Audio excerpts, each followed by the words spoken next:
papelillos.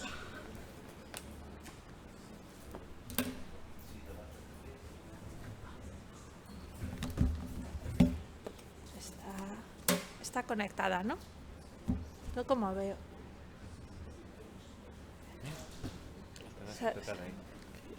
No, el problema es que es que la que está conectada yo no la veo. Entonces no sé. ¿La veré? Vale. Bueno, buenos días también a los que nos siguen online. Vamos con esta mesa sobre los retos y oportunidades de la aplicación del Real Decreto de Envases y Residuos de Envases desde, digamos, de la perspectiva de los actores sociales, de los consumidores, etcétera. Y en la mesa tenemos a dos personas presenciales, a una virtualizada, que supongo que la van a ver a través de esta pantalla. Y ahora, si me sacan el programa para las presentaciones, bueno, creo que obvio no la abrí porque estaba ahí. ¿Me dejas un programa? Bueno, tenemos en la mesa, vamos a ver, a Vicenta Inglada, que viene por los consumidores, a Alexandra Farbiez, que es comunicadora. Mira, lo tienes aquí ahora. Y ahora sí. Y Adriana Espinosa, que es la que se va a conectar online, que es representante de Amigos de la Tierra. Yo soy Alba Nogueira, soy catedrática de Derecho Administrativo de aquí de la Universidad de Santiago.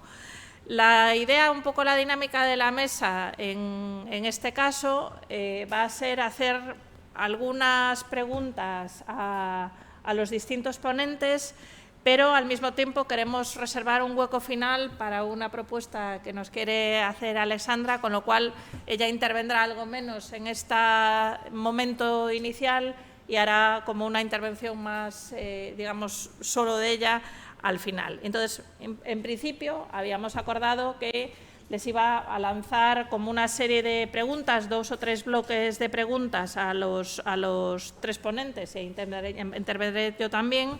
La primera de ellas tenía que ver con la perspectiva de qué significa este Real Decreto desde la perspectiva de los consumidores, de los ciudadanos, y en su relación también con los cambios que parece que se avecinan con respecto al derecho de la Unión Europea.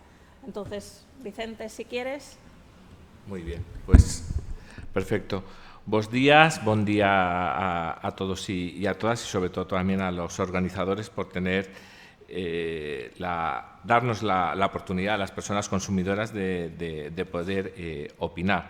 Porque, en definitiva, sí o sí, todo lo que estáis diciendo nos incumbe a la ciudadanía en general y no tendría ningún sentido hablar, en este caso, de todo lo que hemos oído durante estos 2 días si la ciudadanía no tuviera su papel protagonista, ¿no?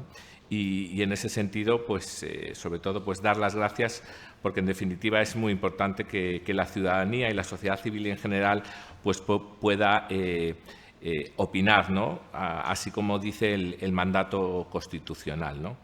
Y yo sí que me gustaría pues, hacer una reflexión importante. Y efectivamente nosotros estamos a favor de las medidas que se van a adaptar o que se están adaptando ya directamente, y sobre todo porque nos incumbe de una manera muy importante. Me gusta que a lo largo de todas las intervenciones se oigan ya algunas palabras que desde las organizaciones de personas consumidoras siempre hemos lanzado, ¿no? Y nosotros siempre hablamos de los hábitos de consumo. Yo creo que los hábitos de consumo es una palabra fundamental que acaba de aterrizar en muchos discursos y en muchos relatos de distintos actores, pero que nosotros hemos reivindicado como necesarios y que, en definitiva, después, en función de los hábitos de consumo de la ciudadanía, afectan o no la legislación o la normativa, ¿no? Y este es uno de los principales problemas que siempre nos encontramos, que muchas veces se legisla por encima de la modificación o no de hábitos de consumo de las personas. ¿Y con esto qué quiero decir? Que la legislación avanza, la transición ecológica es totalmente necesaria, sí o sí hay que cambiar de un modelo de economía lineal a una economía circular, donde al final pues, se acabe modificando esos hábitos, pero sin embargo a la hora de legislar pues se nos olvida que hay que modificar previamente esos hábitos de consumo. Alguien en la anterior mesa hablaba que la mejor tecnología es la educación. Pues sí, efectivamente. La mejor herramienta que podemos utilizar para cambiar los hábitos de consumo de la ciudadanía es estar bien educados. Y esa educación sí o sí la tiene que hacer la propia administración previamente muchas veces a las modificaciones legislativas, ¿no? Y en ese sentido, ese es uno de los grandes problemas que muchas veces nos encontramos. Encontramos legislación, normativa que a nosotros nos parece totalmente correcta, necesaria, que lamentablemente muchas veces no nos han consultado, y eso es una realidad. Ayer alguien lo comentaba, ¿no? Más allá de que te manden un borrador y que puedas hacer algún tipo de alegación o de aportación, pero también habría que reflexionar dentro de esa modificación y de economía circular, esos nuevos modelos de gobernanza en el que sí o sí la ciudadanía tiene que opinar si verdaderamente queremos cambiar las cosas y queremos tener un discurso de transformación social, ¿no? Y en ese sentido, yo creo que es fundamental lo que comentaba, ¿no? de la modificación. Y yo creo que en realidad, ¿no? con toda esta modificación, pues se ponen encima de la mesa nuevas obligaciones que se van a imponer a los productores, pero que a mí, y para una primera intervención lo dejaría aquí, me preocupa algo fundamentalmente. Y es que estas obligaciones que se ponen encima de la mesa a los productores no se tienen que trasladar a las personas consumidoras en forma de sobrecostes. Y eso es el principal problema que la ciudadanía tenemos y lo que más le para, en este caso, a cualquier ciudadano. Reciclar puede estar muy bien, reutilizar puede estar muy bien, hablar de envases puede estar muy bien, pero en definitiva después al ciudadano lo que le importa, y con los pies en el suelo, es lo que cobra a final de mes, la capacidad económica que tiene y si puede dar o no de alimentar a su familia, ¿no? Y muchas veces no nos paramos a pensar qué hay detrás de cada una de nuestras decisiones, ¿no? Y en ese sentido, eso es algo fundamental y que, por tanto, debería de reflexionar la industria y todo el sector económico en general y, sobre todo, también las propias administraciones. Pero sí, consideramos que las medidas y la legislación es totalmente beneficiosa, es necesaria en el contexto actual, creo que recoge muchas de las reivindicaciones del movimiento social, que todo esto se hace pensando en una óptica de transformación social, de transformación ecológica y de bienestar en general para la ciudadanía, pero que lamentablemente, una vez más, se obvia que previamente hay que modificar nuestras costumbres y nuestros hábitos, porque por mucho contenedor, por mucho scrap, por mucho máquina SDR o como la queramos llamar, se ponga, si no estamos educados y si previamente alguien no nos dice lo que tenemos que hacer, pues si no lo hacemos, ¿para qué estamos aquí debatiendo? Pues ese es el gran problema que nos encontramos desde la óptica de las personas consumidoras y de la ciudadanía en general. Adriana, si quieres, haces tú una valoración inicial desde la perspectiva de una organización ecologista. No, no se oye. A ver si Vale, tienes perdón. el... Hola. Ahora sí. Ahora sí, vale. Sí, sí, Perdona sí. que lo tenía al revés. Bueno, muchísimas gracias a la Federación Galega de Municipios y Provincias y al resto de organizadoras por la invitación, eso sobre todo. He tenido la ocasión de escuchar un poquito la mesa anterior y he aprendido muchísimo y todo muy, muy interesante. Y bueno, sí, yo quería trasladar en primer lugar, el agradecimiento también por contar con la voz de la sociedad civil, de las organizaciones ecologistas, que, bueno, como tendremos ocasión de hablar luego, pues no tenemos la sensación de que haya un verdadero proceso de interlocución por parte del Ministerio con las organizaciones ecologistas, al menos en este asunto concreto. Luego podremos ahondar en el asunto. Y bueno, sobre la relevancia y la necesidad del Real Decreto, pues bueno, como habréis tenido ocasión de comentar anteriormente, el Real Decreto efectivamente implementa una serie de normativa europea, ¿no? De la Directiva de Marco de Residuos, la Directiva de Envases y Residuos de Envases, ambas de 2018, y la Directiva de Plásticos de un solo uso de 2019. Por lo tanto, entre otras cosas, es un imperativo legal, ¿no? Que tenía que adoptarse al marco jurídico español.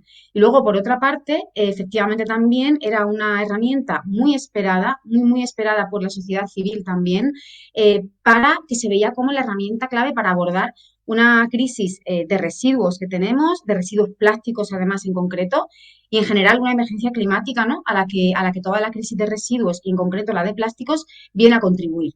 Por tanto, había muchas expectativas en relación a este Real Decreto.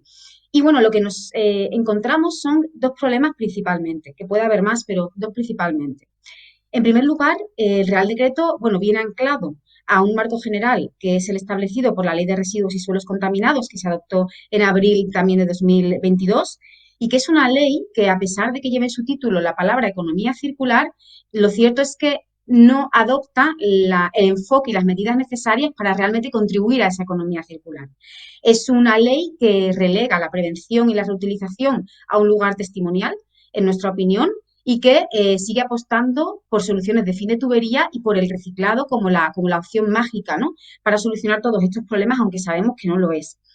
Esto, bueno, se puede reflejar en muchas cuestiones en el Real Decreto en cuanto a las medidas y su carácter ambiguo, a la determinación de objetivos que no son realmente ambiciosos, etcétera, etcétera. Por tanto, el Real Decreto recoge, ¿no? estos mimbres. Y bueno, si bien es cierto que tiene medidas positivas, ¿no? que podremos ahondar luego en ellas, como el tema de prohibición de envasados de fruta y verdura, como por ejemplo el tema de fomentar la venta a granel y demás, son medidas que para el alcance de la gravedad de la situación y del cambio radical y de paradigma que tenemos que producir de forma urgente, se quedan a medio camino. Y eso es lo que es de lamentar, que se quedan a medio camino. Luego, en otro orden de cosas, el otro problema, que tanto la ley de residuos como el Real Decreto lamentablemente nacen obsoletos.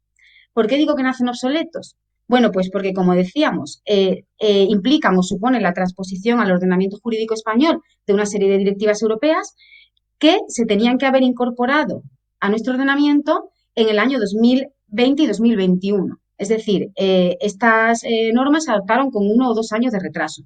Esto ya nos supuso varias amenazas de sanciones y de multas por parte de la Comisión Europea. Y bueno, finalmente las tenemos, ¿no? El Real Decreto se adoptó in extremis en diciembre de 2022, pero claro, ¿qué es lo que pasa? Que el retraso en adoptar estas medidas, y entendemos y también experimentamos lo increíblemente complicado y el proceso tan difícil, ¿no? La fuerte presión de la industria, de los productores, de las grandes empresas, para evitar que ciertas medidas se incorporasen, ¿no? O sea, sabemos que el proceso fue muy complicado, pero lo que pasa es que la normativa europea que venía a incorporar ya se está revisando de nuevo en Europa. Ya tenemos en marcha una revisión de la Directiva Marco de Residuos y una propuesta sobre la mesa de un futuro reglamento de envases que vendrá a sustituir esa directiva. Con lo cual, bueno, eso es la situación que tenemos, ¿no? Un reglamento y una ley que ya están prácticamente obsoletas, aunque tengan esas medidas algunas buenas que habrá que incorporar. Y luego tenemos una situación reconocida por el propio Ministerio de Transición Ecológica recientemente, que es que ya está comprobado que España en 2020 incumplió los objetivos de reciclaje impuestos por la propia ley española. O sea, donde debía haber sido un 50%, teníamos en torno al 40%. las perspectivas de Eurostat para el año 2021 eran incluso más bajas que la de 2020. Y eso sin contar que el bioestabilizado, que dentro de poco no se podrá contar como reciclaje, no se contará como reciclaje y las cifras caerán mucho más. Creo que habéis hablado de esto. En resumen, lo que hay es una situación bastante, problemática, una situación que hay que cambiar yendo a la base del problema, con medidas que impliquen abordar el inicio del ciclo de vida de los productos y la prevención de los residuos. Y tenemos dos instrumentos normativos que, aunque tienen medidas concretas y puntuales positivas, no abordan ese necesario cambio de sistema. Y, por tanto, bueno, estamos dando una patada hacia adelante a un problema que vamos a tener que abordar más adelante y que cada vez va a ser más complicado, ¿no? Entonces, bueno, esa es un poco la valoración inicial. Y luego podemos hablar de alternativas y de propuestas que también las hay. Gracias. Muy bien, gracias. Alessandra, ¿alguna...? No, yo en este apartado no quiero añadir mucho más porque creo que lo relevante ya ha estado expuesto. Vale, más adelante. Muy bien. Bueno, yo quería hacer una intervención inicial y digamos que yo creo que además puede dar paso a algunos de los comentarios que yo creo que van a hacer a continuación los ponentes, expresando dudas con respecto no solo a este Real Decreto de Envases, sino en general al ordenamiento europeo que se deriva de la estrategia de economía circular y que se plasma en la Ley de Residuos del año pasado y que también lo veo aquí. Y es una cuestión que he, digamos, manifestado en diversas ocasiones, y es que yo creo que hay una confianza ilimitada en el Plan de Economía Circular de 2020 de la Unión Europea y que también aparece en este Real Decreto, en que los consumidores y los ciudadanos, y después me podéis desmentir en esas cuestiones, tienen una capacidad de absorción de información, digamos, prácticamente ilimitada, en el sentido de que una buena parte de la regulación que se ha introducido en los últimos tiempos en estas cuestiones es de incorporar previsiones de más información. Es decir, que si digamos, hacemos una especie de barrido de la legislación que se deriva del Plan de Acción de Economía Circular de 2020 y las modificaciones, el paquete del 2018, es reforzar obligaciones de información. Y yo a veces me pregunto hasta qué punto los consumidores son capaces de absorber, y esa es una duda y lo hace también este Real Decreto, el flujo y de entender el flujo de información que se pretende que tengan no solo los envases, sino los productos, que va a estar puesta en los envases en muchas ocasiones. Es decir, si en un envase vamos a poner, como prevé aquí el artículo 13 del Real Decreto, qué porcentaje es reutilizable, digamos, de buena calidad, qué porcentaje si es compostable, qué porcentaje de la composición es reciclada. Además, a lo mejor en ese mismo envase va a constar el marcador de cómo de reparable es ese producto y otra serie de informaciones que se aporta al público y que muchas veces figuran en los envases. Mi duda es cuánto tiempo tiene la ciudadanía para leer toda esa información. Incluso, bueno, he visto en algunos casos que se defendía, por ejemplo, que los envases pusieran la trazabilidad del producto. ¿Por qué sitios pasó? Para que tengamos también un consumo responsable en el sentido de cómo de próxima es la producción al consumo.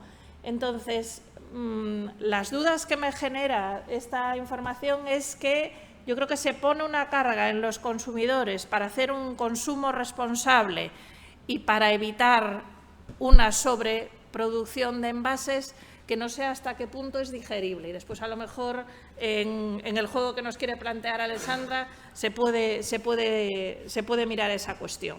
Y ya pasando, digamos, a cuestiones concretas, y no sé, volvamos un poco en la misma línea. ¿Qué medidas consideráis del Real Decreto de Envases que son positivas desde la perspectiva de la sociedad civil, de los consumidores, de los hábitos, digamos, de unos ámbitos más sostenibles, y en qué puntos consideráis que hay fricciones o problemas que a lo mejor deben ser resueltos de otra forma de las que lo hizo el Real Decreto. Vicente. A ver, pues contestando un poco lo que comentabas, efectivamente, ¿no? Yo creo que se descarga mucho en este caso en que las personas consumidoras, ¿no?, tengamos esa información o tengamos los mecanismos para obtenerla, ¿no? Cuando en realidad yo creo que la situación más complicada muchas veces es cuando estamos en mitad de un lineal en un supermercado. Yo a veces digo, ¿qué hago? Me pongo a mirar las etiquetas, me pongo a leer, me pongo a comparar, voy a ser un consumidor responsable, un consumidor sostenible, ¿qué valoro? La realidad es bien distinta. Miramos una cosa y es el precio, lo que nos va a costar y lo que mi economía familiar me va a permitir poder pagar o no. Entonces, lamentablemente, no hacemos ese ejercicio que deberíamos hacer. Yo creo que incluso que debería hacerse de una manera políticamente responsable para el propio ciudadano, ¿no? Pero, en definitiva, el ciudadano no se acaba fijando en eso. Hemos hablado del Real Decreto, del reglamento que se legisla, ¿no?, y que todo efectivamente viene por las distintas directivas. Se incorporan, yo creo que algunas cuestiones importantes que van a repercutir en los hábitos de consumo, pero una frase que yo me gusta decir mucho, ¿no?, que la mejor directiva europea es la que siempre han hecho nuestras abuelas, porque en definitiva después, si leemos en profundidad muchas de las cuestiones y medidas que se ponen de reutilización, etcétera, es lo que toda la vida se ha hecho por velar por las economías familiares, ¿no? Y en ese sentido eso es muy importante. Yo creo que dejar también, ¿no?, el tema de determinadas cuestiones como el impuesto al plástico, que puede ser muy positivo, el tema de los porcentajes del 20% en las grandes superficies que se permita sin ningún tipo de envase o embalaje, o el tema de la venta a granel, son reivindicaciones que en un momento determinado, desde el punto de vista de la sostenibilidad, hemos lanzado muchas organizaciones, pero teniendo siempre la óptica de los pies en el suelo y sin hacer demagogias que muchas veces acaban incluso perjudicando a la normativa sanitaria de las propias personas con un derecho fundamental, que es el derecho a la salud. Hablando de derechos de personas consumidoras, hablamos como de derechos muy importantes, y a la hora de priorizar siempre ponemos en la mesa el derecho de la salud por encima de todo. Y el derecho a la información también forma parte de los derechos de las personas consumidoras, ¿no? Pero muchas veces tenemos una sobreinformación y no estamos educados para entender perfectamente lo que estamos leyendo, ¿no? Y en ese sentido hay que reflexionar mucho y tener ese papel de consumidor responsable y muchas veces también sostenible, ¿no? Pero en ese sentido yo creo que sí que se incorporan muchísimas acciones importantes de reutilización y sobre todo también de modificación de hábitos, pero que va a costar, porque ayer nos comentaban, ¿no?, cómo se va marcando determinadas cuestiones. El otro día comentaba, el 2030 ya está prácticamente ahí. Yo ya me lo quito del discurso, ya hablo del 2050, pero es que el 2050 está prácticamente ahí y los objetivos no los estamos consiguiendo. ¿Por qué? Porque seguimos haciendo las cosas de la misma manera. Y como seguimos haciendo las cosas de la misma manera, pues seguimos teniendo un problema muy importante. Y entonces las administraciones tienen que reflexionar, ¿no?, que muchas veces a lo mejor educando a la ciudadanía, poniendo las herramientas de dar la información de una manera mucho más sencilla, facilitaría la vida a las personas. Y luego también una cosa muy importante, porque aquí hemos estado hablando de innovación, hemos estado hablando de inversión por parte de las administraciones, por parte de las empresas recicladoras, pero a veces yo creo que lo que más acaba percibiendo la ciudadanía y donde más impacto tendría serían nuestros pequeños gestos diarios que hacemos, ¿no? A la hora de lo que podemos hacer cuando nos estamos levantando, eso supone, yo creo, unos cambios muy importantes. Si todo eso lo reflexionáramos los ciudadanos, iríamos avanzando y al final pues muchas veces no habría que legislar muchas veces de manera tan importante, ¿no? Pero insisto, y por acabar, creo que el tema de los pequeños gestos que podemos hacer los ciudadanos son muchísimos y no tanto con normativas y medidas que aparecen en leyes, cuando en realidad lo que podemos hacer a título individual es algo muy importante, más allá de esa incertidumbre que se nos puede generar en un lineal de un supermercado o enfrente de unos contenedores, los cuales no sabes muy bien dónde echar cualquier producto que en un momento determinado pues acabe en nuestras manos, ¿no? Alessandra creo que le pedía... Sí, a ver, son cosas que voy a hablar después en una pequeña exposición, pero dos reflexiones. Primera, ¿quién va más necesitado o necesitada de educación ambiental? ¿Alguien me puede responder? ¿Quiénes son los más necesitados? Es que aquí está el tema, ¿vale? Porque a mí cuando se me habla de educación ambiental, y yo estoy un poco cansadita, para decirlo educadamente, porque los niños ya hace 30 años que reciben educación ambiental. O sea, algunos ya no somos tan niños. Los que además hemos pasado por Scouts, no sé qué, tampoco, vamos, yo soy boomer, ¿vale? Y yo me encuentro con mucha gente a mi alrededor que tiene cero educación ambiental. Es decir, los que más necesitamos somos los adultos. Los que más necesitados son las empresas con sus adultos, ¿vale?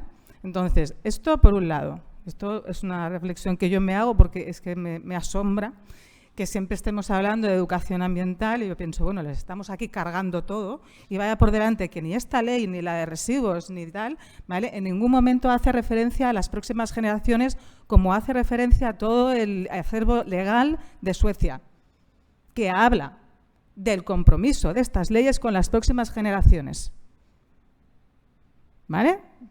Esto no se encuentra en el acervo español. Entonces, yo creo que esto es una reflexión que deberíamos hacernos todos para hacer un poco de autocrítica y de autorreflexión. Y además es que a mí me genera también mucha inquietud que se quiten espacios como en los currículums de bachilleratos y así, de filosofía, que son cosas que nos permiten pensar, nos permiten reflexionar, ¿vale?, sobre nuestro entorno, ¿vale? En un momento en que la tendencia de consumo en comunicación está absolutamente segmentada, pero esto ya lo hablaré luego. Esto por un lado. Segunda cosa que yo también veo que me asombra, me sigue asombrando de las leyes, ¿vale?, cuando se habla de comunicación. A ver, ¿cuál es el término más conocido asociado a la comunicación en residuos? ¿Cómo? Hombre, campaña. Es decir, campaña. Todo lo queremos resolver con campañas. O sea, estamos hablando de flujos de residuos que son continuos, que son un problemón, ¿vale? Y todo lo queremos resolver a base de campañas, ¿vale? Con licitaciones dedicadas a la comunicación, con un presupuesto de comunicación del 1%. Ya lo estoy haciendo un spoiler a lo que va a vender después. En un momento que se supone que estamos viviendo en plena era de la comunicación. Alguien de antes hablaba de la necesidad de priorizar. Yo lo que me desprende la ley y desprende un poco lo que yo veo aquí cuando escucho, digo, oye, tú, y de comunicación se habla bien poco. Curioso, ¿eh? Porque, o sea, en plena era de la conectividad, de tenemos que hacer llegar, tenemos que cumplir estos objetivos, tenemos no sé qué. Lo que permite, el trasvase que permite todo eso, que es cómo nos comunicamos y de diversas formas y maneras, eso queda como ahí en el aire. Y a mí eso me preocupa muchísimo. Y después, ya como última reflexión, que la ley, claro, si, lo que desprende a la ley, bueno, las leyes no son muy comprensibles para la mayoría de la gente. Entonces, a quien se le pide luego el esfuerzo de vehicularlo, ¿vale?, tiene que tener un cierto conocimiento de un tipo de lectura determinado. Es decir, a mí es como si me cogen y me dicen que lea un tratado físico. Pues no. Entonces, aquí también hay un tema de intermediarios, de traductores, de formación y de información que también se debería contemplar. Espera, que vamos a darle la palabra a Adriana. Otra vez, activa el sonido, Adriana. Perdonadme, siempre se me olvida.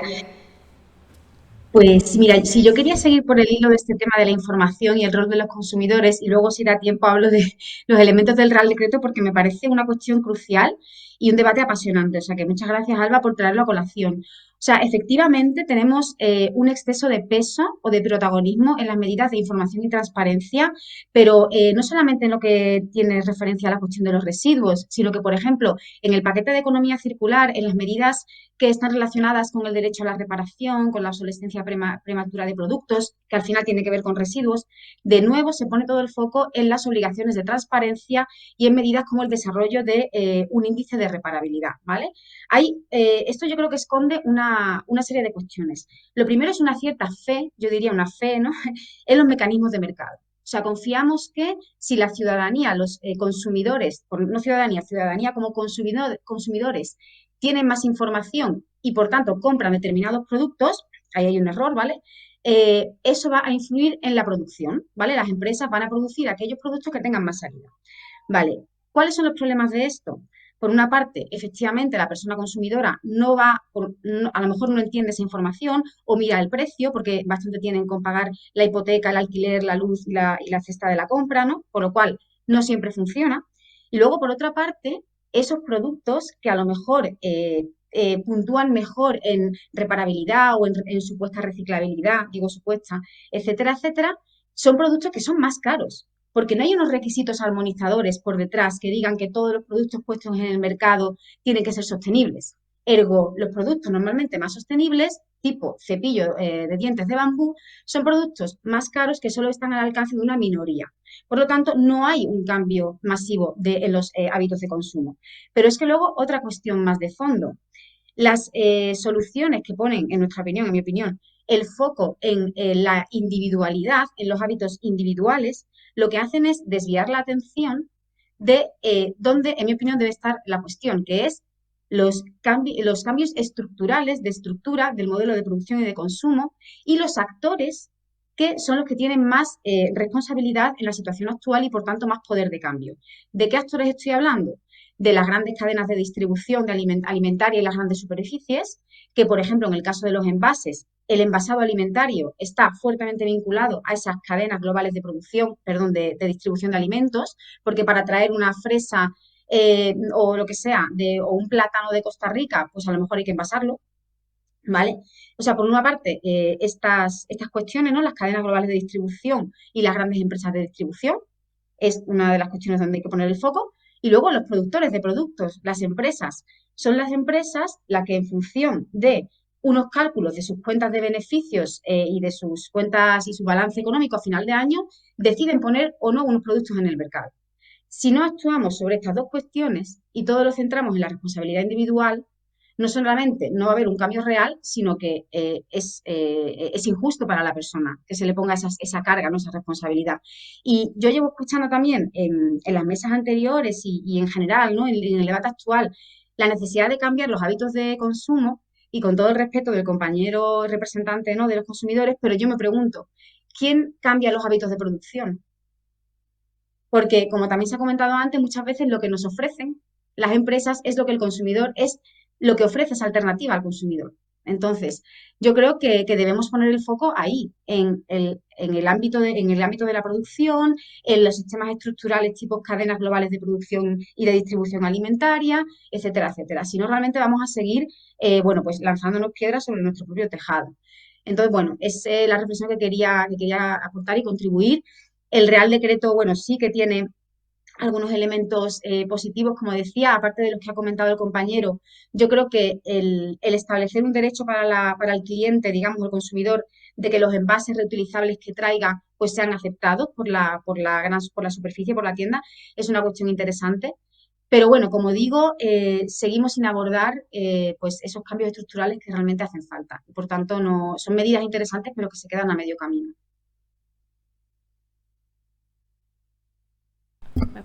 Sí, ahora sí. Aprovechar, digamos, y enlazo con lo que acaba de comentar Adriana para lanzar algunas ideas que a mí, digamos, aparte de esta cuestión del empoderamiento de los consumidores y los límites que tiene esa capacidad, digamos, de informarse, de decidir de forma informada y si realmente sucede o no. Yo creo que hay otros elementos del Real Decreto y de, digamos, de las perspectivas que abre que a mí me generan dudas, en el sentido de que quedan excesivamente abiertos y a lo mejor debería valorarse medidas a lo mejor más incisivas o más, digamos, que generan deberes jurídicos más claros para los productores, como comentaba ahora Adriana. Una es la cuestión de la normalización de los envases. Es decir, que se nos hablaba en la anterior mesa de las dificultades que a veces encontramos precisamente pues, por la variedad de envases, de composiciones, etcétera. Y aunque la ley, digamos, el Real Decreto yo creo que deja excesivamente abierto eso.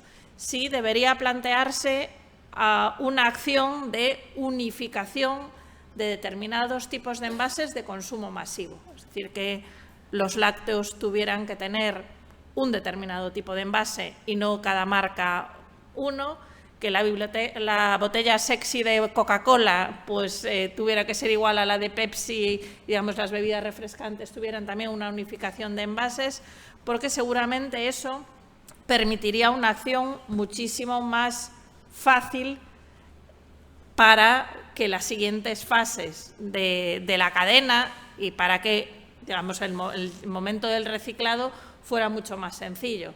Y eso yo creo que es claro, es tocar un núcleo muy sensible porque afecta al marketing de los productos, a la imagen de marca y es una cuestión complicada, pero me parece que es probablemente una medida que sería, digamos, que sí que produciría cambios muy acelerados, que por lo menos en grandes flujos de residuos o que se producen de determinados envases, digamos, de consumo masivo, que hubiera una cierta normalización. Y otra cuestión que os quería plantear, que a mí me genera dudas y que es con lo que acababa Adriana, es la previsión que hace de que se acepten los envases que traen los usuarios para poder, digamos, rellenar y que, digamos, hay una coletilla y es esa intersección donde a mí me plantea dudas porque yo creo que puede tener bastantes obstáculos, que dice en la medida en que sea pues higiénico, algo así, dice el Real Decreto, ¿no? Y yo que me he encontrado con ese problema en el pasado, en concreto con recipientes de helado, he ido a una heladería que vendía recipientes que se podían reutilizar y cuando volví con mi recipiente me dijeron que no se fiaban de la limpieza del recipiente y por lo tanto que tenía que comprar un recipiente nuevo. Entonces, el margen de apreciación que queda para el establecimiento que tiene que producir eso, yo creo que puede echar al traste esa posibilidad y yo reconozco que tiene dificultades para los establecimientos, porque le puede generar responsabilidades sanitarias en el caso de que pase cualquier cosa y porque le genera pérdida de tiempo. No es lo mismo coger un envase que ya está hecho y que te lo metan en el cesto de la compra que Claro, depende cómo compras, pero digamos, yo creo que genera problemas. Y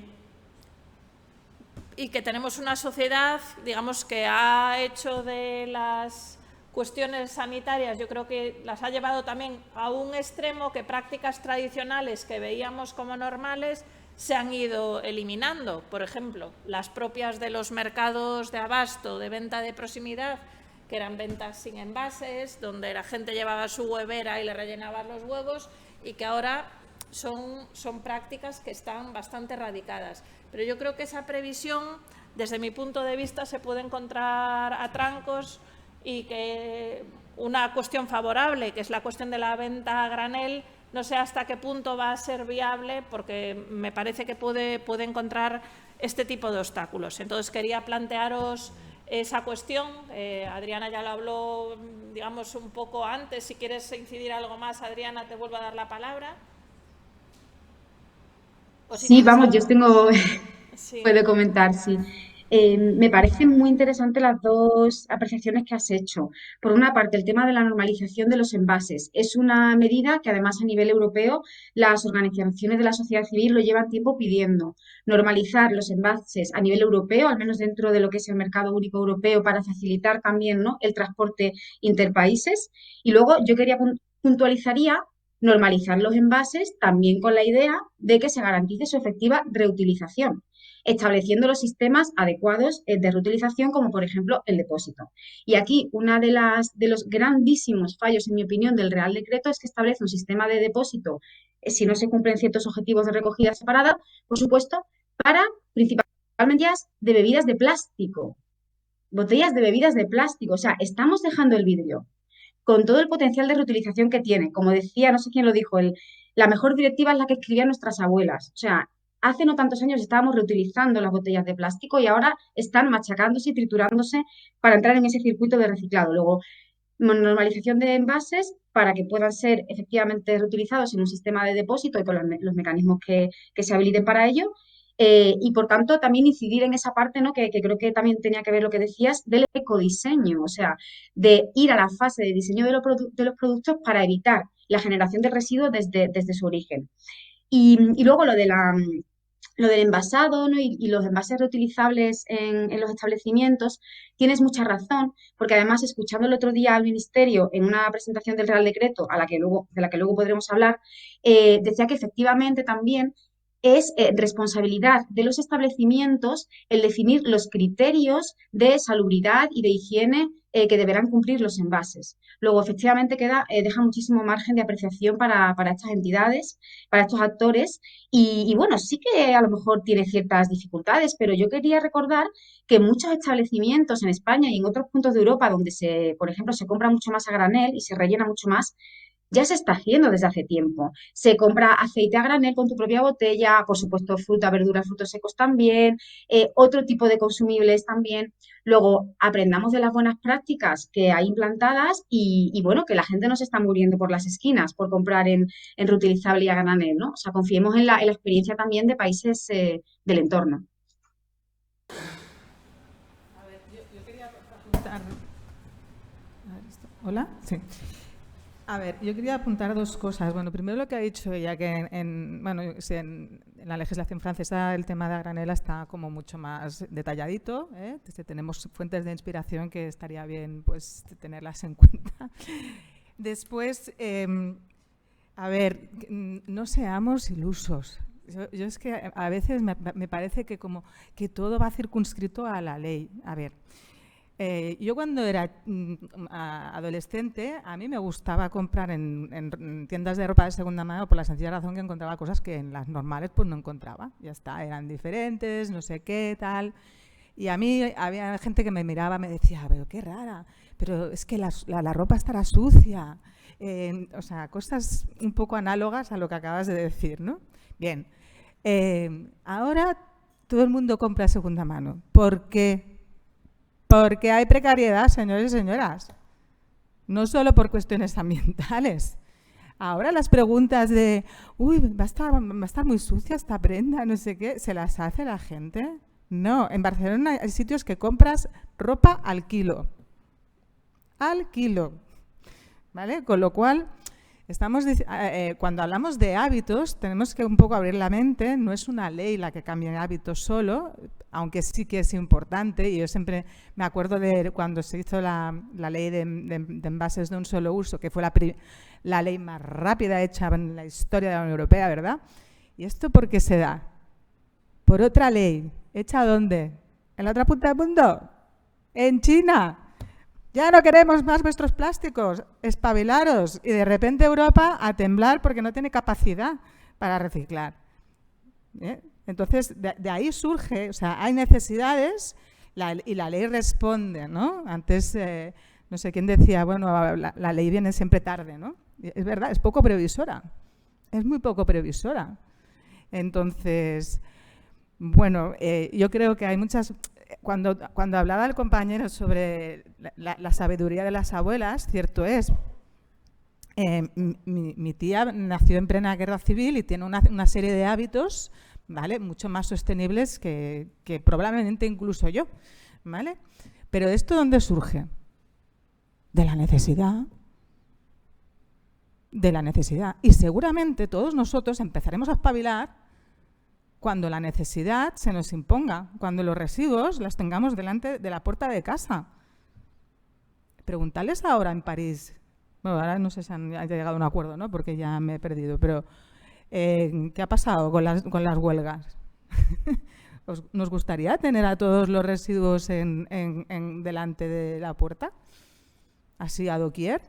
No, ¿vale? Bueno, pues al final hay un tema de necesidad pura y dura que también hace que las leyes avancen o las leyes se incorporen o las leyes finalmente absorban digamos, lo que ya no es posible tapar. Porque, vuelvo a insistir, o sea, la ley que se hizo de los envases de un solo uso, yo me flipaba porque yo doy clases en la universidad y yo preguntaba a mis alumnos, ¿vosotros sabíais que habían islas flotantes de plástico en el mar? ¿Cuándo lo descubristeis? ¿No? Hace 2 años. O sea, era en el momento en que se había hecho la ley. Hace más de 30 años que tenemos islas flotantes o más en el planeta. Mucho más. ¿Vale? Pero de repente todos nos enteramos que hay islas de plástico flotante. ¿Por qué? Porque interesa. Y porque de repente empiezan a salir un montón de información de TikToks, de Instagrams, de no sé qué, de no sé cuántos que van en la misma dirección. ¿Casualidad? No. Realidad. Vicente. Sí. Por cierto, islas flotantes, las cuales el plástico no nace del océano, sino alguien lo ha lanzado y, por tanto, la incidencia no tiene que ir tanto en el plástico, sino en la persona que está lanzando. Importancia, por tanto, de los hábitos de consumo y vamos a impedir que el ciudadano lo lance. Eso lo asocio con el tema de la comunicación. Importantísima la comunicación. Pero la comunicación falsa y las noticias que circulan por las redes también hay que hablar y reflexionar, porque precisamente pues, aquí se criminaliza mucho el plástico y el envase y yo creo que es fundamental también para la propia salud y la seguridad alimentaria y la propia conservación del alimento, ¿no? Se habla mucho del despilfarro de alimento, de hecho está a punto de salir también ya una normativa, pero claro, para que se conserve y haya una máxima durabilidad del alimento, nos hace falta envases, nos hace falta también una protección, ¿no? Y en ese sentido también hay que evitar esa demonización en un momento determinado. Por eso yo siempre reivindico ese papel activista, pero con los pies en el suelo, ¿no? Que en un momento determinado se haga esa reflexión y todos esos memes que hacen que el plástico aparece en mitad de un océano y hay una isla, que es verdad, pero que la gente sepa muy bien por qué pasa eso, ¿no? Entonces, ese movimiento que se realiza, pues hay que reflexionarlo.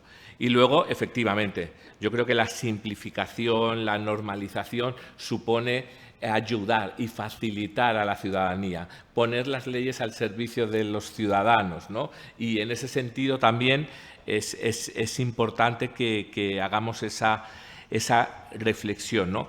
Y luego comentabas un tema muy importante respecto al tema de la venta a granel o la reutilización de envases que llevamos, etcétera, y que toda la vida pues yo he ido con el saco del pan, para que me pusieran la leche, los huevos, etcétera, ¿no? Que eso tradicionalmente se hacía. Pero es verdad, y yo creo que ese es el gran problema de las directivas europeas, que parece ser que hay gente que hace directivas desde el punto de vista higiénico-sanitario y sanitaria y gente que se dedica a hacer directivas medioambientales, sostenibles, pero no hay nadie que se pone a hacer, ¿no? Y entonces es un gran problema, porque muchas veces nos encontramos que hay que priorizar. Por eso hablaba yo que dentro de los derechos de las personas consumidoras, pues se habla como el derecho a la salud como el principal, ¿no? Y en ese sentido, a veces se prioriza, como decía el compañero de los ayuntamientos, y lamentablemente se opta por la salud de las personas consumidoras y se nos olvida, en cierta manera, el medio ambiente. Discurso también equivocado, porque luego, desde el punto de vista de la rentabilidad de la propia sanidad pública, si tenemos un planeta muchísimo mejor cuidado y somos mucho más sostenibles, la salud de los ciudadanos sería mucho mejor y, por tanto, habría que invertir muchísimo menos en sanidad y eso repercutiría, ¿no? Entonces, al final está todo muy relacionado y por eso es muy importante las reflexiones que podamos hacer y buscar y conjugar. Y luego comentaba el tema de que las acciones individuales pueden ser o no importantes, pero también las dentro del ámbito empresarial. Claro que sí, pero yo es que reivindico un modelo de gobernanza y de diálogo constante entre todos los actores implicados. Y si las acciones individuales que podemos hacer la ciudadanía van sumando, eso supone también un cambio de modelo y, por tanto, las empresas que quieran ser rentables desde el punto de vista económico y desde el punto de vista social tendrán que transformar también sus decisiones y, por tanto, esas pequeñas acciones que podemos hacer los consumidores finales también van a repercutir también, ¿no? Entonces, es importante porque tampoco hay que demonizar de por sí el sistema económico y las empresas, etcétera, y las grandes superficies, no.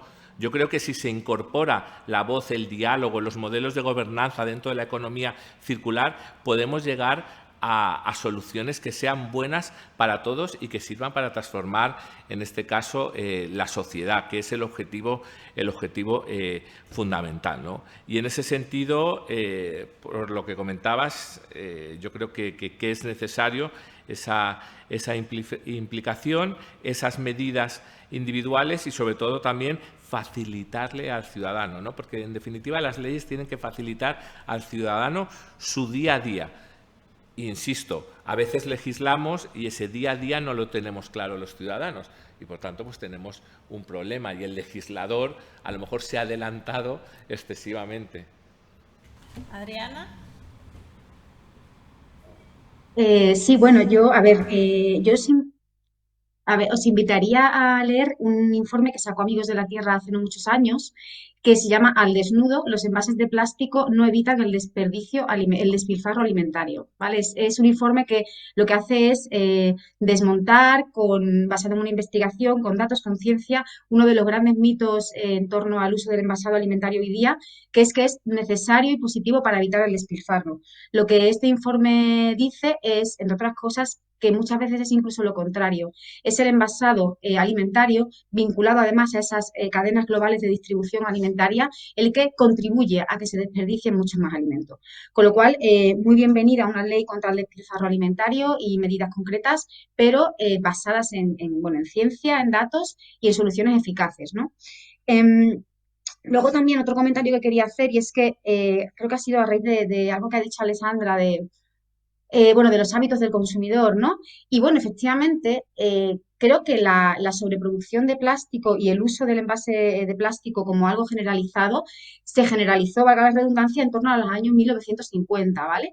Que fue cuando la industria petroquímica pues vio que había un subproducto del refinado y de la producción de petróleo a la que tenían que darle salida. Y entonces descubrieron que uno de los posibles usos era esa composición química que en muchas formas, ¿no?, es el plástico, porque no hay que olvidar que el plástico es petróleo, más miles y miles de sustancias químicas que se le añaden para darle sus diferentes cualidades, ¿no? Con lo cual, en este caso, no fueron los hábitos de consumo los que motivaron una demanda, una oferta, no fue una necesidad de la ciudadanía, necesitamos envases de plástico usar y tirar, la gente se manejaba, nuestras abuelas se manejaban razonablemente bien. Fue esa entrada en el mercado de una cantidad ingente de envases de plásticos y de otros productos de usar y tirar, que nosotros siempre asociamos el plástico a la cultura del usar y tirar, la que modificó los comportamientos y modificó la demanda. Por lo tanto, bueno, esas eran dos apreciaciones que me parecía interesante traer. Y luego también otra en relación a la salud, ¿no? A la salud y a la necesidad de, efectivamente, ¿no?, como ha dicho el compañero Vicente, juntar y fomentar la comunicación entre el Ministerio de Transición Ecológica y, por ejemplo, la Agencia Española de Seguridad Alimentaria. Y es el tema de la toxicidad de los plásticos. No se trata de demonizar el plástico, se trata de, y sobre todo el plástico que usamos en nuestro día a día, se trata de que tiene una serie de cualidades y una serie de efectos sobre las personas que no se están teniendo en cuenta. Y, por ejemplo, ahora mismo hay en marcha, aunque se ha paralizado, un proceso de reforma del reglamento REACH de sustancias químicas que, entre otras cosas, debía abordar el problema del bisfenol A, que es un conocido disruptor endocrino y potencial cancerígeno, que se ha eliminado de los biberones de plástico por ley, porque precisamente se sabe cuáles son sus propiedades negativas, pero siguen estando en las latas de bebidas, etcétera, etcétera. Entonces, efectivamente hay un montón de interrogantes y de indicios de que el plástico tiene una serie de consecuencias para la salud de las personas. No hay que alarmarse, no hay que tirarse al monte, pero bueno, abordemos estas cuestiones con celeridad un poquito, pero con serenidad y con celeridad. Muy bien. Bueno, gracias, Adriana. Vamos a hacer como una especie de cambio de ritmo en la mesa para hacer la propuesta que quería hacer Alessandra y para que nos dé tiempo después a tener un tiempo de coloquio grande. Y entonces, bueno, grande, normal. Y entonces, Alessandra, tienes la palabra. Necesitas que proyecten, ¿no? Sí.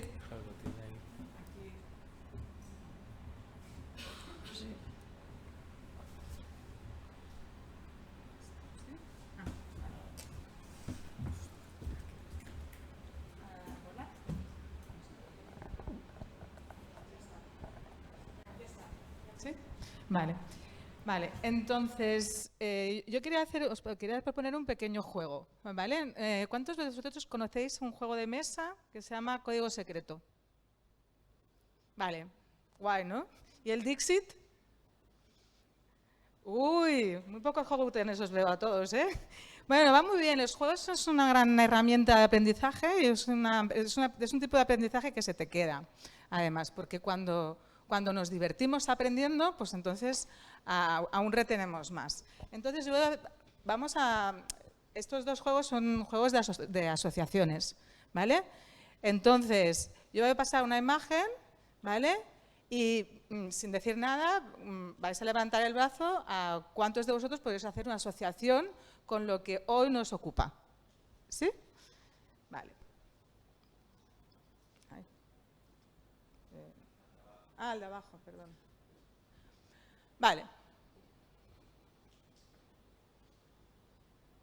¿Sí? ¿Sí? ¿Vale? ¿Estas cifras os dicen algo? ¿Sí? Vale, tenemos tres, ¿de cuántos? De unos 50 aproximadamente. 3. No sé si os ve más la apuesta, ¿no? Bueno, una, ya os lo he hecho, es el spoiler, es el... Ay, perdón. Ay, que lo hago al revés. Vale. El 1% es lo que se dedica a comunicación en una licitación. Qué guay, ¿eh? Con un 1% tenemos una capacidad para comunicar con el ciudadano y de una forma súper efectiva. Y con una de medios, no sé, bueno, ahí lo dejo. Va, 7,2%, ¿nadie se atreve? Pues son cifras que deberíamos conocer todos en el sector porque son preocupantes. Bueno, el 7,2% es el nivel de circularidad que tenemos a nivel mundial. Así que tenemos un amplio margen de mejora. ¿Vale? y por lo tanto muchos objetivos que conseguir.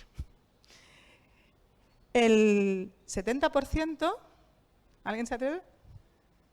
El 70% es lo que deberíamos extraer si estuviéramos en una economía circular respecto a lo que extraemos hoy en día. ¿Vale? También tenemos un amplio margen de mejora. ¿Y el 14%? Algo por aquí somos un poco frikis de residuos todos, tenemos que reconocerlo. 14% es lo que recogemos hoy en biorresiduos en España, con impropios incluidos. ¿Sí? Vale. ¿Esto qué significa? Poner cifras sin contexto, sin nada, cuando hablamos de objetivos a la ciudadanía, cuando no están informados, cuando no se les ha contextualizado, no sirve de gran cosa. Entonces, vale, os pongo esta imagen. Levantad la mano a cuántos podéis estar relacionando con la que aquí nos ocupa. 1, 2, 3, 4. Aquí ya hay más atrevidos. Vale, ¿con qué? Con la jerarquía de residuos, efectivamente. Antes hemos hablado que la jerarquía de residuos, el tema de la prevención y la reutilización, en la norma, poca cosita. Poca cosita. Poca cosita, poca cosita. Entonces, a mí me llama la atención porque cuando yo doy clase a esa gente en un posgrado de economía circular y les presento ya no una pirámide así, sino la pirámide, la jerarquía de residuos, les pregunto, ¿sabéis lo que es? Respuesta, no. Estamos hablando de gente que están ya, pues, ostras, muy interesados en la cosa, ¿no? Y esto es un poco, bueno.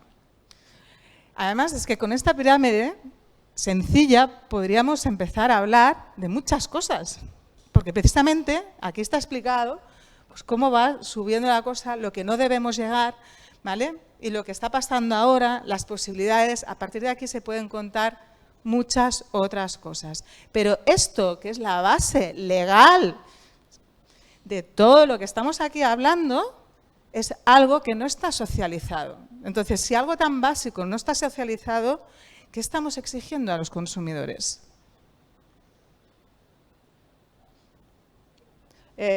Perdón, es que yo estaba... Vale. Vamos a ver qué pueden tener en común estas 4 imágenes. A ver. ¿Alguien conoce a este señor de aquí? Abogados. Deberíais conocerlos todos. ¿Alguien lo conoce? Se llama Guillaume Pitron. Es periodista y es jurista. Vale. ¿La conocéis? Yo soy súper fan de ella. Es mi ídolo. ¿La conocéis? Alicia. Pues deberíais todos conocerla. Alicia Valero. Es una experta en materiales, buenísima, de la Universidad de Zaragoza. ¿Vale? ¿Este personaje de aquí lo conocéis? ¿Sí? ¿Unos cuantos? Wall-E, ¿sí? Yo reconozco, yo soy muy sensible, entonces me puse a llorar cuando vi determinadas imágenes.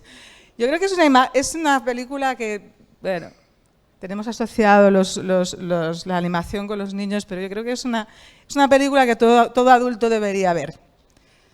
Para revisar unas cuantas cosas, y no solo la cuestión de los residuos y el daño que nos pueden generar, sino también el daño que generan las pantallas. Y la falta de tacto, ¿no? Tenemos mucho contacto sin tacto. Bien. ¿Y esto de aquí? ¿Alguien sabe lo que es? ¿No? Es una serie.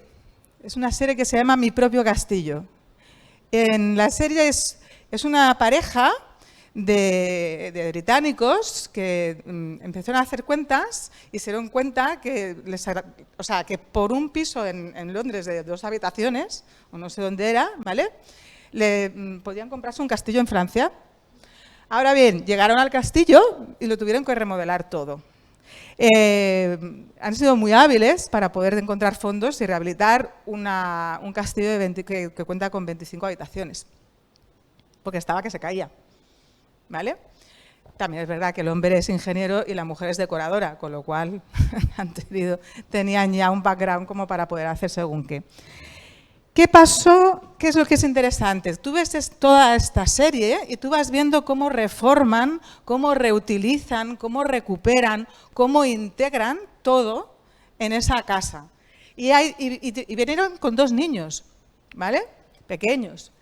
Entonces hay momentos en que están hablando y entonces se encuentran algo en la casa o van a buscar al huerto algo y tal. Y entonces dicen, aquí no se tira nada. Así, güey. Y es como, ostras, yo lo vi y pensé, qué forma de comunicar tan diferente, ¿no? De, bueno, reutiliza, tal, coge de aquí, tal. No, era, hostia, lleva energía, lleva tal, hay una historia. Hay una historia. Entonces, todo lo que une estas 4 imágenes es que tanto Guillaume como Alicia son capaces de explicar historias para crear contexto, para luego explicar necesidades que todos tenemos a nivel social. Y no importa que seamos ciudadanos, no importa que seamos empresa, es que tenemos un problema grave. En el LIR hicimos una entrevista a una andaluza que se llama, así en tono de WhatsApp, paleobasuróloga. Y cuando yo estaba hablando con ella, me decía, el problema es que aún no estamos en modo supervivencia. Y deberíamos estarlo. Deberíamos estarlo. Estamos en modo pantallas. No. Entonces, a ver si... Vale. Entonces, hay un tema aquí que es muy importante, que es empezar a entender el poder de las historias en la comunicación. Que las estadísticas, que las cifras, lo hemos visto al principio, te quedas así como... Y más cuando no eres del ámbito, ¿vale? Y además que está estudiado, ¿eh? No, y por eso esto del storyteller, porque, o sea, ¿por qué empezamos a hablar del storyteller? O sea, ¿cuándo íbamos a hablar de esto? Pues con Barack Obama, ¿no? Pero es que, señores y señoras, aquí todos hemos crecido con esto, se llama cuentos. Se llama cuentos. ¿Es verdad que todos podríamos explicar el cuento de Caperucita? ¿Y por qué no utilizamos el cuento de Caperucita para ponerle un poquito de imaginación y hablar de residuos o de no despilfarro o de recursos? Bueno, porque al final lo que es interesante de las historias es que crean vínculos. Si no estamos vinculados con lo que se nos explica, no haremos nada, no nos moveremos, ¿vale? Y después hay una cuestión de, hostia, nos tenemos que poner en lugar del ciudadano. ¿Cuántas historias se les explica para que se justifique el tema de la separación origen? Es decir, yo voy a ser un poco dura, porque yo sé que aquí seguramente hay ayuntamientos que hacen un trabajo muy importante en comunicación. Y voy a hacer una generalización bestial, ¿vale? Así que perdonad de entrada por aquellos que lo estáis haciendo bien, que seguro que los hay. Llevamos 30 años o más con... Aquí en el amarillo va el plástico, aquí en el azul va el papel y el cartón, aquí en el verde va el vidrio. Por favor, que ya somos mayorcitos y que los objetivos está claro que no los estamos cumpliendo. ¿Sí o no? ¿Llevamos 30 años un poco con lo mismo? ¿Sí o no? ¿Estamos cumpliendo objetivos? ¿Sí o no? Pues entonces no sirve. Entonces tenemos que revisar. Por eso a mí el término campañas me pone los pelos de punta, porque digo, es que no avanzamos, no estamos avanzando, ¿vale? Cada vez se sabe que se recicla poco el plástico. Ostras, tenemos que dar otro sentido a la recogida. Después hay muchas maneras de hablar de las cosas, al final os daré una posible respuesta, pero no se vincula lo que estamos haciendo a la hora de recoger con lo que después va a pasar. Es que la gente no tiene ni idea de todo el circuito que va del principio al final y qué es lo que se devuelve. Si esto no se explica, ¿qué motivación estamos dando al ciudadano? O sea, es que lo digo porque siempre como que se culpabiliza al ciudadano y al final también cansa, ¿eh? Los ciudadanos también están cansados y están rebotados. Bueno, un poco... Y después hay una cuestión que también tenemos que tener en cuenta, que es que los mensajes en comunicación cada vez son más cortos y segmentados, con lo cual es difícil luchar contra esto. Porque al final buscamos simplificar las cosas, los mensajes, los no sé qué, de una realidad que es muy compleja. Por eso se necesita más educación para todos, para todos, ¿vale? Y después una comunicación que sea menos infantilizada.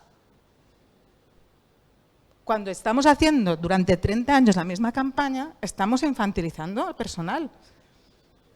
Es así de simple, ¿vale? Y luego es verdad que es difícil para la administración crear tendencia. Luego os voy a explicar un ejemplo. ¿Cuántos de aquí trabajáis en ayuntamientos? Vale, perfecto. ¿Cuántos de aquí querríais obtener un 82% de recogida selectiva? Vale, yo os pondré un ejemplo. Ok, entonces, bueno, esto es un poco más bla, bla, bla, del que ya hemos dicho. Vale, y después, a nivel legal, yo hay cosas que el otro día me decía, ostras, el retorno al ciudadano, el retorno al ciudadano. Cuando hablamos, no sé si habéis visto la película que es The Ground, pues yo os la recomiendo porque es para darnos un poco de esperanza a todos, ¿vale? Hace alusión al tema de la tierra, que en España sabéis que nos falta materia orgánica y fósforos, ¿no? ¿Lo sabéis? Vale. ¿De dónde podríamos sacar materia orgánica? Muy fácil. De la que generamos nosotros, ¿no? Bien. El problema es que incluso la ley te pone de la granja a la mesa. ¿Y por qué no me dice luego y de la mesa a la granja?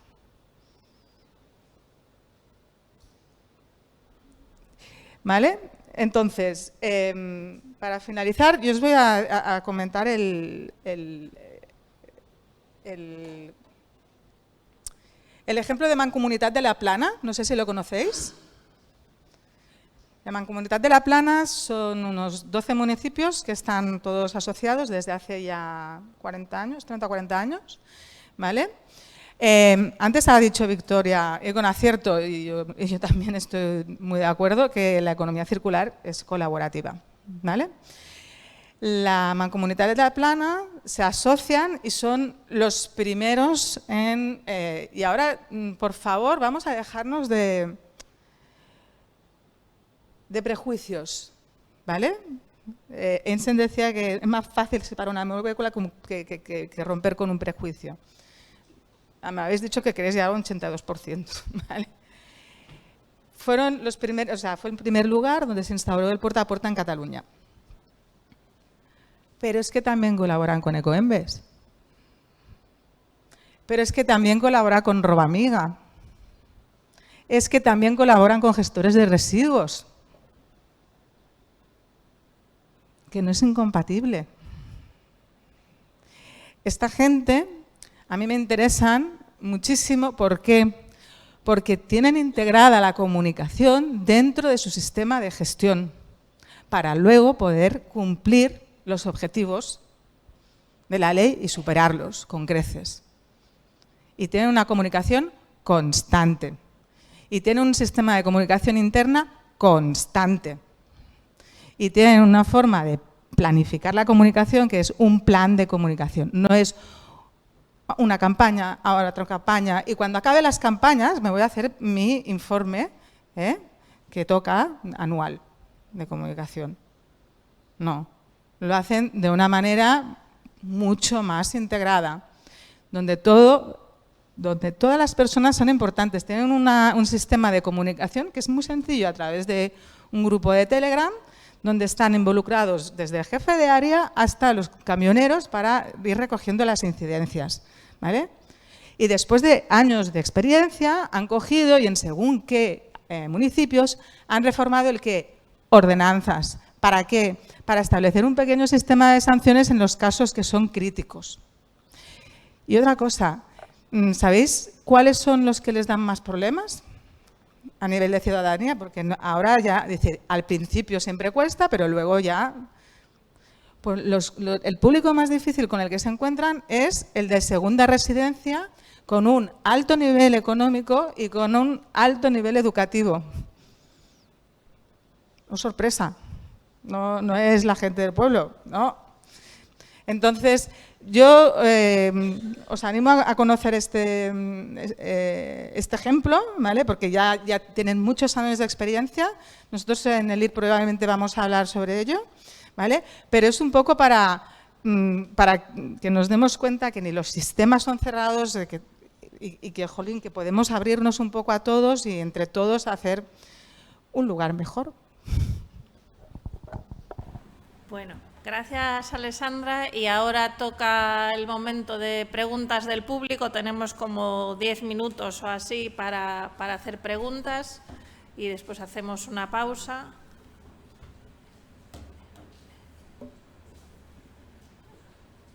¿Alguna cuestión?